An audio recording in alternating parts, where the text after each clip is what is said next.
Hello అందరికీ welcome back to my channel. ఈరోజు video ఏంటంటే మా అన్నయ్య నన్ను డ్యామ్ దగ్గరికి తీసుకొచ్చిండు. డ్యామ్ గేట్స్ ఓపెన్ చేసిన వాళ్ళే నన్ను తీసుకెళ్ళమని అడిగిన వాళ్ళు తీసుకొచ్చిండు.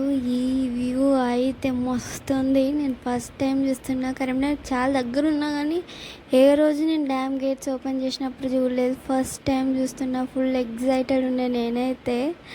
మస్తు అంటే మస్తు ఉంది. ఆ ఫ్లో కానీ ఆ స్నో లాగా రావడం కానీ అక్కడ దగ్గర నుండి చూస్తుంటే మస్తు ఫీల్ అనిపించింది. చిన్న పిల్లలే ఆడుకుంటాను. ఇక్కడైతే మస్తు అనిపించింది. అక్కడ మస్తు వ్యూ అయితే చాలా బాగుంది. వాటర్ కూడా బాగున్నాయి. ఇక మా అన్నయ్య నా చేతిలో బలైన ఫోటోలకి బలి చేసిన పాపం బలిక బక్రా అయిపోయింది. ఇక్కడ వీడియో తీయమని సతాయించిన వీడియో తీసిండు. ఇదైతే నా ఫేవరెట్ వీడియో. అక్కడ వ్యూ చూస్తూ అక్కడ నిల్చుంటే మాత్రం నాకు ఒక హెవెన్లో ఉన్న ఫీల్ అనిపించింది. ఎందుకంటే నాకు తెలియని ఒక ఎగ్జైట్మెంట్ అయితే అక్కడికి వెళ్ళిన మూల వచ్చింది. నాకు చాలా హ్యాపీగా ఉంది. థ్యాంక్స్ అన్నయ్య.